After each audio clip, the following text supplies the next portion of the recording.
By offering the taste of sweetness without any calories, artificial sweeteners seem like they could be the answer to weight loss and improved health. But of course, there is more to the story. Sweeteners deliver a much sweeter hit than your standard table sugar, and overstimulation of sugar receptors from regular use of hyper-intense sweeteners can start to change your taste buds. Eventually, you may start to find sweet foods like fruit less appealing and unsweet foods like vegetables downright unpalatable.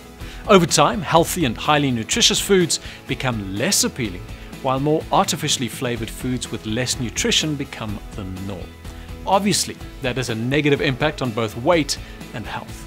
So besides helping you cut the odd calorie, there's no need to use artificial sweeteners. There are cheaper and healthier alternatives to artificially sweetened foods. You could always have water instead of that diet fizzy drink, for example.